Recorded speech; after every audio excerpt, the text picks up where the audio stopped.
What's up, guys? I'm Bhavya Jain, and today I'm going to teach you those poetic devices that are used in the poem or photograph. So, video शुरू करने से पहले एक बार हम हमारी pome का recap देख लेते हैं.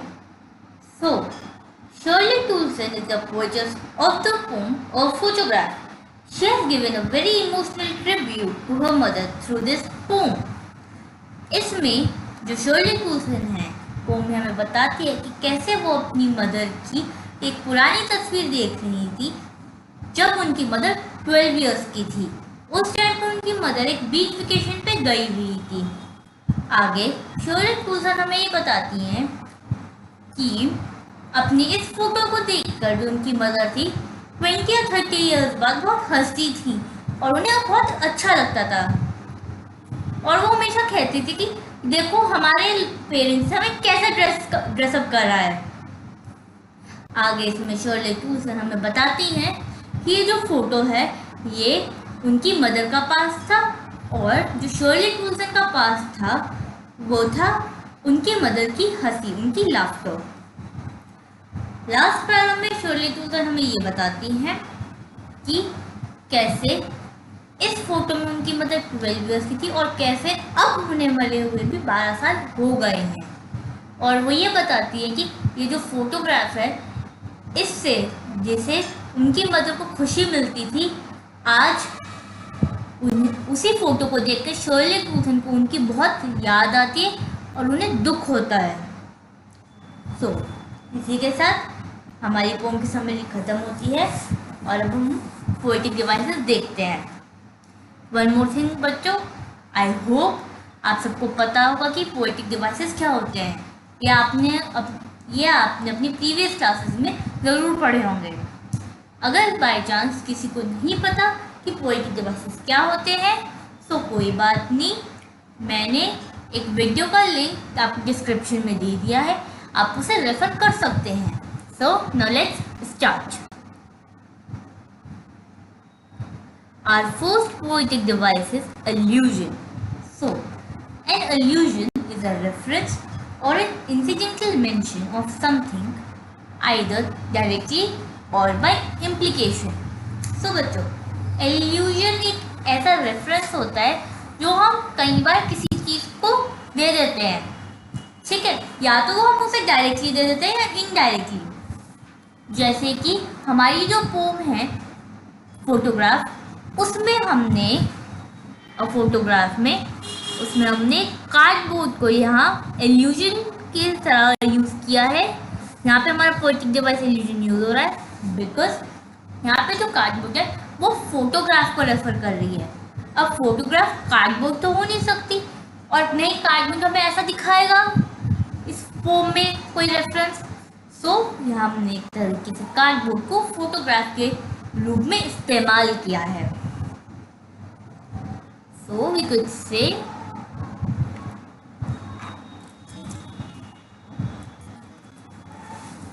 cardboard here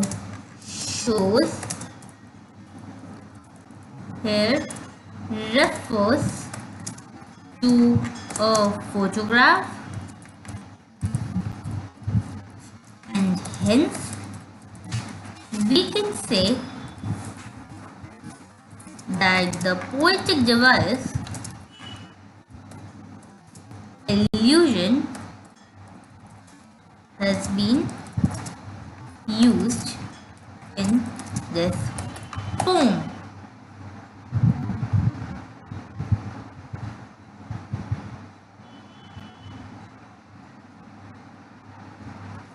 So now let's see the second poetic device, that is alliteration. The occurrence of the same letter or sound at the beginning of adjacent or closely connected words. So, इसका मतलब ये है कि बच्चों जब बार बार आपका same letter या same sound किसी भी दो वर्ड्स के स्टार्टिंग में आते हैं तो उसे एलिटरेशन कहते हैं. जैसे कि अगर हमारी पोम में देखें, the cardboard shows me how it was when the two girl cousins went paddling each one holding one of my mother's hands, and she, the big girl, some 12 years or so. All three stood still. So as you can see, यहाँ पे जो S है वो दोनों words के starting में repeat हो रहा है, तो यहाँ पे एलिटरेशन का इस्तेमाल हुआ गया है. To smile through their hair at the uncle with the camera, a sweet face, my mother's. That was before I was born, and the sea, which appears to have changed less, washed their terribly transient feet. So यहाँ पे their terribly transient में T word repeat हो रहा है.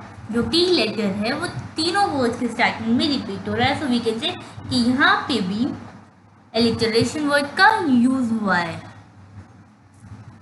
Some 20-30 years later, again 20 and 30 years later, she would laugh at the snapshot. See, Betty and Jolly, she'd say, and look how they dressed us for the beach. The sea holiday was her past, mine is her laughter, both ripe with the labor needs of flaws. Now, she's been dead nearly as many years as that girl lived, and of this circumstance there is nothing to say at all. It's silences. So, I hope आपको समझ में आओ कि alliteration किसे कहते हैं, कहाँ use हुआ है. Now let's move to the third poetic device, that is personification. Personification is a poetic device where animals, plants or even inanimate objects are given human qualities. So बच्चों, जैसे कि आप नाम से ही देख सकते हैं personification. ये जो पोएटिक डिवाइस इसका मतलब ये है, या फिर हम कह सकते हैं वहाँ यूज होता है जहाँ पे एनिमल्स को, प्लांट्स को या फिर नॉन लिविंग थिंग्स को हम ह्यूमन क्वालिटीज दे देते हैं. Alright, so the card book shows me how it was. So यहाँ पे जो फोटोग्राफ है वो मुझे वो दिखाती है जैसा कि उस टाइम पे यानी मेरी मदर के टाइम में हुआ करता था या हुआ था.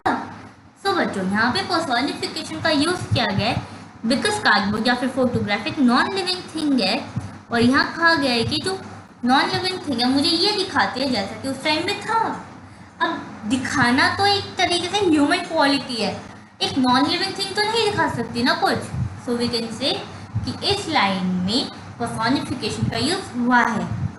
अब बच्चों, अगर हम पोम की लास्ट लाइन देखें, इट्स साइलेंस साइलेंसेस, इस पिक्चर की जो खामोशी है वो मुझे चुप कर देती है.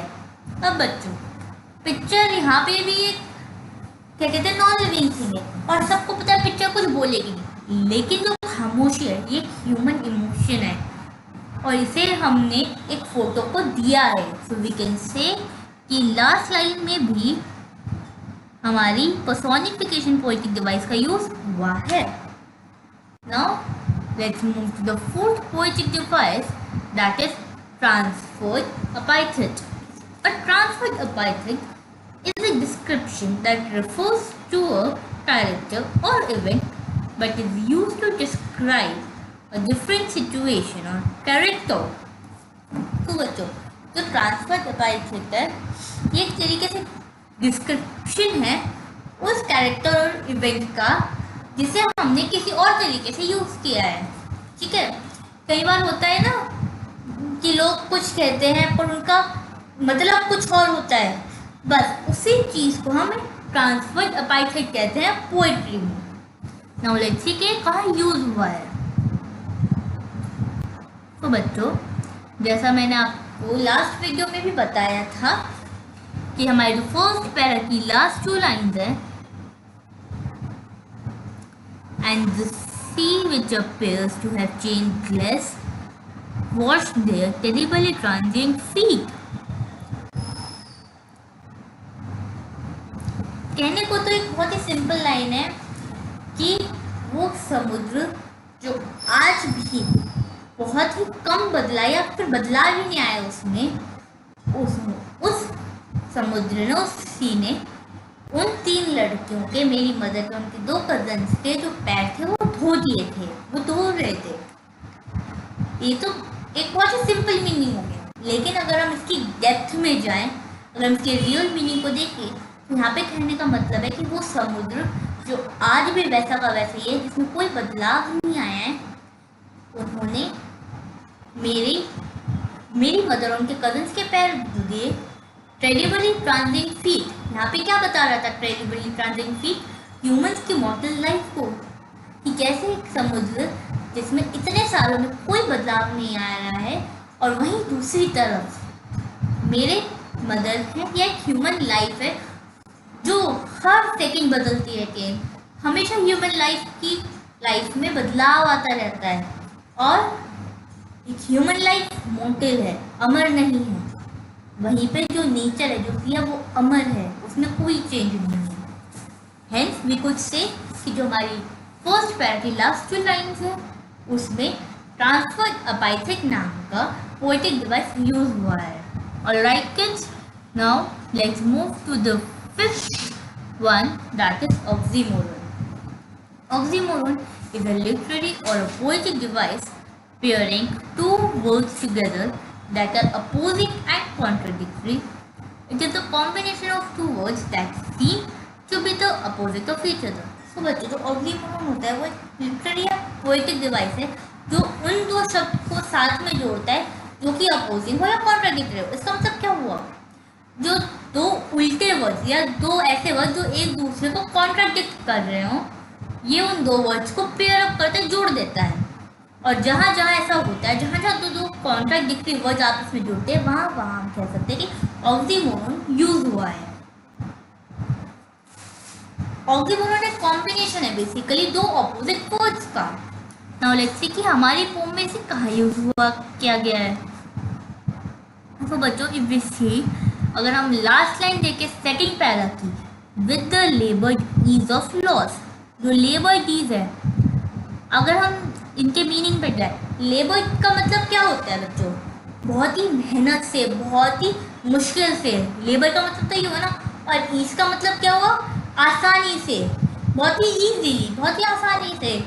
तो अगर हम देखें, लेबर ईज का मतलब क्या हुआ? एक तरीके से मुश्किल से और आसानी से, मुश्किलों में आसानी से. दो कॉन्ट्राडिक्टरी वर्ड यहाँ पे एक साथ यूज हुए हैं.